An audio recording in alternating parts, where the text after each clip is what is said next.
Joshua chapter 3. Then Joshua rose early in the morning and set out from Shittim, and they came to the Jordan, he and all the people of Israel, and lodged there before they passed over. At the end of 3 days, the officers went through the camp and commanded the people, as soon as you see the ark of the covenant, your God, being carried by the Levitical priest, then you shall set out from your place and follow it. Yet there shall be a distance between you and it, about 2,000 cubits in length. Do not come near it, in order that you may know the way you shall go, for you have not passed this way before. Then Joshua said to the people, consecrate yourselves, for tomorrow the Lord will do wonders among you. And Joshua said to the priest, take up the ark of the covenant and pass on before the people. So they took up the ark of the covenant and went before the people. The Lord said to Joshua, today I will begin to exalt you in the sight of all Israel, that they may know that as I was with Moses, so I will be with you. And as for you, command the priests who bear the ark of the covenant, when you come to the brink of the waters of the Jordan, you shall stand still in the Jordan. And Joshua said to the people of Israel, come here and listen to the words of the Lord your God. And Joshua said, here is how you shall know that the living God is among you, and that he will without fail drive out from before you the Canaanites, the Hittites, the Hivites, the Perizzites, the Girgashites, the Amorites, and the Jebusites. Behold, the ark of the covenant of the Lord of all the earth is passing over before you into the Jordan. Now therefore take 12 men from the tribes of Israel, for each tribe a man. And when the soles of the feet of the priest bearing the ark of the Lord of all the earth, shall rest in the waters of the Jordan, the waters of the Jordan shall be cut off from flowing, and the waters coming down from above shall stand in one heap. So when the people set out from their tents to pass over the Jordan with the priest bearing the ark of the covenant before the people, and as soon as those bearing the ark had come as far as the Jordan, and the feet of the priest bearing the ark were dipped in the brink of the water, now the Jordan overflows all its banks throughout the time of harvest. The waters coming down from above stood and rose up in a heap very far away at Adam, the city that is beside Zarethan, and those flowing down toward the sea of Araba, the salt sea, were completely cut off, and the people passed over opposite Jericho. Now the priest bearing the ark of the covenant of the Lord stood firmly on dry ground in the midst of the Jordan, and all Israel was passing over on dry ground until all the nation finished passing over the Jordan. Joshua chapter 4. When all the nation had finished passing over the Jordan, the Lord said to Joshua, take 12 men from the people, from each tribe a man, and command them, saying, take 12 stones from here out of the midst of the Jordan, from the very place where the priest's feet stood firmly, and bring them over with you, and lay them down in the place where you lodge tonight. Then Joshua called the 12 men from the people of Israel, whom he had appointed, a man from each tribe. And Joshua said to them, pass on before the ark of the Lord your God into the midst of the Jordan, and take up each of you a stone upon his shoulder, according to the number of the tribes of the people of Israel, that this may be a sign among you. When your children ask in time to come, what do these stones mean to you? Then you shall tell them that the waters of the Jordan were cut off before the ark of the covenant of the Lord. When it passed over the Jordan, the waters of the Jordan were cut off. So these stones shall be to the people of Israel a memorial forever.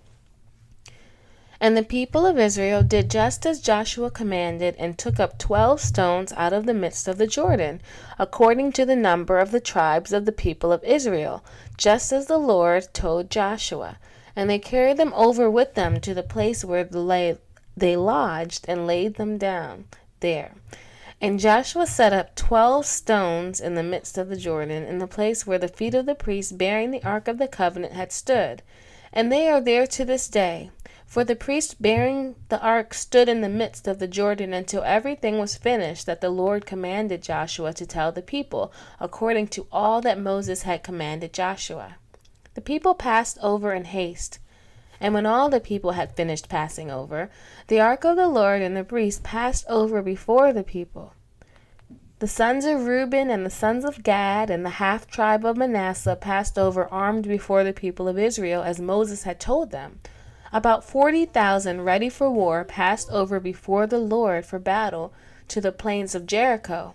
On that day the Lord exalted Joshua in the sight of all Israel, and they stood in awe of him, just as they had stood in awe of Moses all the days of his life. And the Lord said to Joshua, "Command the priests bearing the ark of the testimony to come up out of the Jordan." So Joshua commanded the priests, "Come up out of the Jordan." And when the priests bearing the ark of the covenant of the Lord came up from the midst of the Jordan, and the soles of the priests' feet were lifted up on dry ground, the waters of the Jordan returned to their place and overflowed all its banks as before. The people came up out of the Jordan on the 10th day of the first month, and they encamped at Gilgal on the east border of Jericho. And those 12 stones which they took out of the Jordan, Joshua set up at Gilgal. And he said to the people of Israel, "When your children ask their fathers in times to come, 'What do these stones mean?' then you shall let your children know, 'Israel passed over this Jordan on dry ground. For the Lord your God dried up the waters of the Jordan for you until you passed over, as the Lord your God did to the Red Sea, which he dried up for us until we passed over, so that all the peoples of the earth may know that the hand of the Lord is mighty, that you may fear the Lord your God forever."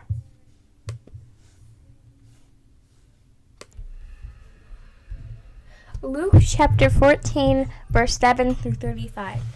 Now the parable of the wedding feast. Now he told a parable to those who were invited. When he noticed how they chose the places of honor, saying to him, "When you are invited by someone to a wedding feast, do not sit down in a place of honor, lest someone more distinguished than you be invited by him. And he who invited you both will come and say to you, 'Give your place to this person,' and then you will begin wishing to take the lowest place. But when you are invited, sit in the lowest place, so that when your host comes to say to you, 'Friend, move up higher,' then you will be honored in the presence of all who sat at the table with you. For everyone who exalts himself will be humbled, and he who humbles himself will be exalted." And he also said to the man who invited him, "When you give a dinner or a banquet, do not invite your friends or your brothers or your relatives or rich neighbors, lest they also invite you in return and you be repaid. But when you give a feast, invite the poor, the crippled, the lame, the blind, and you will be blessed, because they cannot repay you, for you will be repaid at the resurrection of the just." When one of those reclined at a table with him heard these things, and he said to him, "Blessed is everyone who will eat bread in the kingdom of God." But he said to him, "A man once gave a great banquet and invited many. And at the time for the banquet, he sent his servant to say that those who had been invited, 'Come, for everything is now ready.' But they all alike began to make excuses. The first said to him, 'I have bought a field. I must go out and see it. Please have me excused.' And the other said, 'I have bought 5 yoke of oxen, and I go to examine them. Please have me excused.' And the other said, 'I have married a wife, and therefore I cannot come.' So the servant came and reported these things to the master. Then the master of the house became angry and said to his servant, 'Go out quickly to the streets and lanes of the city, and bring in the poor, and the crippled, and the blind, and the lame.' And the servant said, 'Sir, what you commanded has been done, and still there is room.' And the master said to the servant, Go out to the highways and hedges and compel people to come in, that my house may be filled. For I tell you, none of those men who are invited shall taste my banquet. Now great crowds accompanied him, and he turned and said to them, If anyone comes to me and does not hate his own father and mother and wife and children and brothers and sisters, yes, even his own life, he cannot be my disciple. Whoever does not bear his own cross and come after me cannot be my disciple. For which of you, desiring to build a tower, does not first sit down and count the cost, whether he has enough to complete it? Otherwise, when he has laid the foundation, is not able to finish it. All who see it to be mock him, saying, This man began to build, and he was not able to finish. Or, what king going out to encounter another king in a war will not sit down first and deliberate whether he is able with 10,000 to meet who comes against him with 20,000? And not, while the other is yet a great way off, he sent a delegation and asked for terms of peace. So therefore, any of you who does not renounce all that he has cannot be my disciples. Salt is good, but if salt has lost its taste, how shall its saltiness be restored?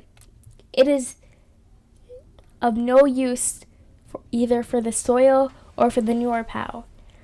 It is thrown away. He who has ears to hear, let him hear. Psalm chapter 80. Give ear to the shepherd of... I got it. Psalm chapter 80. Give ear to... Psalm chapter 80. Give ear, O shepherd of Israel, you who lead Joseph like... Give ear, O shepherd of Israel, you who lead Joseph like a flock.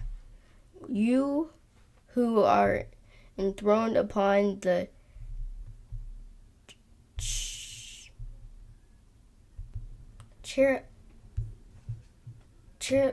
cherubim, you who are enthroned upon the cherubim, and shine forth before Ephraim,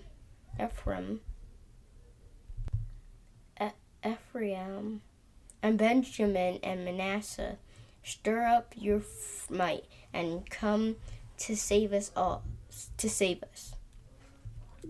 Restore us, O God. Let your face shine, that we may be saved. O Lord, God of hosts, how long will you be angry with your people's prayers? You have fed them with the bread of tears and given them tears to drink in full measure.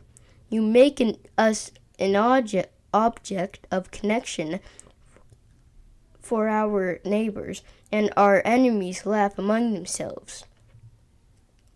Restore us, O God of hosts. Let your face shine, that we may be saved. You have brought vine out of Egypt. You drove out the nations and planted it. You cleared out the ground for it. It took deep root and filled the land. The mountains were covered with its shade, the mighty cedars with its branches. It set out its branches to the sea, and its rivers to the and it shoots to the river. Why then that have you broken it down its walls, so that all who pass along the way pluck its fruit? The boar from the forest ravages it, and all that move in the field feed on it. Turn again, O God of hosts. Look down from heaven and see. Have regard for this vine, that the stalk that your right hand has planted, and for the son whom you have made strong for yourself. They have burned it with fire. They have cut it down, but may they perish at rebuke at your they perish at the rebuke of your face. But let your hand be on the man of your right hand, the Son of Man whom you have made strong for yourself. Then we shall not turn back from you. Give us life, and we will call upon your name. Restore us, O Lord God of hosts. Let your face shine, that we may be saved. Proverbs chapter 12, verse 27 through 28. Whoever is Slothful. will not roast his game, but the diligent man will get precious wealth. In the path of righteousness is life, and its pathway, And in its pathway there is no death.